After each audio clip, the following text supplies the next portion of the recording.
قلبي منكسر يا رب العزة خذ بيدي يا حي ويا قيوم ومن ينجي المهموم من الشدد. الله الله الله جد لي بالعفو وعافية وجميل الستر إلى الأبد. يسر أمري يا مقتدر واجبر كسري وأزل شددي. الله الله. السلام عليكم ورحمة الله وبركاته. ازيكم عاملين ايه؟ يا رب تكونوا بخير وفي اسعد حال. ورجعت لكم تاني ببقية البهدلة اللي انا فيها. مش عارفة احنا هنخلص امتى، والله ادعولي ان احنا نخلص ده عشان انا تعبت. شايفين ده الجبسن بورد كده بقى بتاع الجبسن بورد، فتح كده للاضاءة وخلاص. بتاع الجبسن بورد الحمد لله الحمد لله الحمد لله خلص بعد عذاب. عملت الشكل ده كده هنا والشكل ده هنا كده مكان السفرة. ما حبيتش ان انا اعمل فيه يعني رغي كتير، عشان انا هعمل في الحته هنا برضو شكل برضو، وهنا برضو فتح هنا برضو بالشكل ده كده، والخطين دول كده هينزلوا على الحيطه كده في الديكور اللي انا هعمله. ولسه بقى ما عملش، ما فتحش في المطبخ يعني، متهيألي فتح جزئيه وساب ولسه فاضل بقيه الجزء، او لسه اصلا ما فتحش في المطبخ خالص. لسه ما فتحش في المطبخ. هيعمل لي خطين في المطبخ هنا كده وجايين زي حرف ال كده. وجيت بقى، انا كنت بره يعني، عملت لهم الغدا وسبتهم. خرجت اشتري شويه حاجات كده، وجيت بقيت لقيته مبهدل الدنيا في الارض بالحاجات اللي انتوا شايفينها دي، ولا قادره اقول لكم ولا قادره اوصف لكم اصلا. فشفت المنظر، دخلت خدت شاور ونمت، وقلت بقى الصبح كده، احنا كده الساعه 7 الصبح، لما مشي ايناس على الامتحان هقوم بقى اشوف هعمل ايه. وكده احنا كده خلاص مشيت ايناس، وكده بقى هبتدي ايه قنيص بقى كده. انا بصور نفسي وبكنس، فحبيت ان انا ايه هجيب لكم اعمل لكم الحركه بتاعه القنيص دي عشان اعرف اصور نفسي. الناس مشت على الامتحان، واحمد وسما نايمين، وانا الساعه 8 الصبح ما ينفعش ان انا اصحيهم، حرام عليا، عشان عندهم امتحانات برضو تاني يوم بقى، يناموا براحتهم عشان يقوموا يذاكروا علشان يبقوا فايقين للامتحان بتاعهم. فانا ايه مش عايزه اشغلهم معايا خالص في اللي انا فيه بقول ان شاء الله لما يخلصوا يكون بقى انا قربت اخلص، يبداوا بقى يفرشوا معايا بقى ونوضب ونظبط الدنيا مع بعضينا. واللي مش هيسمع الكلام بالشبشب.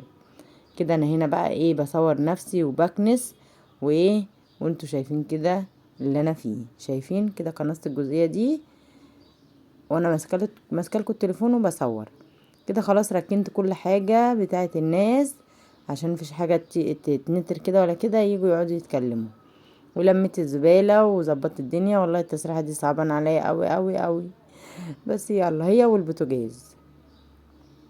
وخلاص نضفنا وكنسنا وظبطنا وتمام التمام. في ناس بقى هتيجي دلوقتي، انا كده خلصت، بيجوا الساعة 9 9:30 كده. هجهز لهم بقى الكوبايات والكتل والشاي والسكر، عشان ايه لو انا خرجت اجيب حاجات اجيب اكل، يبقى هما كده ايه يشربوا كوباية شاي عقبال ما انا ايه ارجع لهم.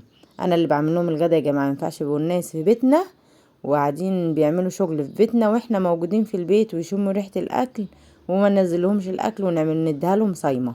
عيب، هتبقى عيبة في وشنا قوي بجد يعني، ما ينفعش اصلا. فانا بعمل لهم غدا وفطار. في ناس بييجوا يقولوا احنا فطرانين، وناس يجوا يقولوا ايه اعمل لنا فطار. انا ببقى فرحانه ومبسوطه والله. كده احنا الليل جه علينا، وقلت بقى اصور لكم كده بعد بقى ما بتاع الجبس يعني بتاع الجبس بقى بعت والده يعمل لنا الفتحات بتاعه الجبس بالجبس. قفل الجبس كده، وبتاع الكهرباء عمل شويه شغل كده يعني. انا كنست وطلعت بقى سبت لهم الحاجه وطلعت عملت لهم فطار وغدا واتغدوا وخلصوا وايه واشتغلوا ومشوا. كده احنا بقينا بالليل بقى. عمل الشغل اللي في الحيطه اللي انا قلت لكم عليه، ما حبيتش ان انا اعمل في السقف الشغل كتير، عشان انا هعمل في الحيطه شغل برضو. ومرقوا الخراطيم وفتحوا وعملوا زي ما انا قلت لكم، هنزل بالخطين دول كده واوريهم لكم يعني في فيديو تاني ان شاء الله، بالاضاءه بقى وبالتشطيب بتاع السقف وبتاع الكهرباء. وفتح هنا المطبخ زي ما قلت لكم وبرجع تاني مرة بالليل بكنس تاني مطرح ما بهدله، بتوع بقى الكهرباء بقى، بتوع الكهرباء اللي كسروا وبهدلوا الدنيا تاني، بس مش مشكلة. انا يعني هعمل ايه، ما بعرفش اقعد في حته وسخه، لان انا بنام هنا في الشقه دي، هي اوضتي زي ما هي بنام فيها، فانا ما ينفعش انام بالمنظر اللي انتوا شايفينه ده. فهم مشوا، رحت انا نازله بقى، قلت اصور لكم بقيه الفيديو، اكمل لكم بقيه الفيديو، اصور لكم بقيه السقف.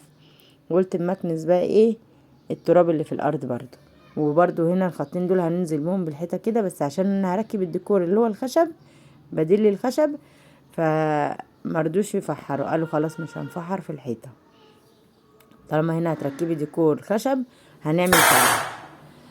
انا بقى كنت عامله لينا اكل بقى، وقلت بقى اطلع نغرف بقى كده، اغرف لكم الصينيه بقى الجميله دي. انا كنت عامله الاكل ده للناس، وبقيت الاكل رحت قلت اسخنه، وعملت كفته تاني من اول وجديد، يعني نفس الصينيه دي كنت عاملاها الغدا للناس، وانبسطوا وكلوا وبقوا فرحانين قوي.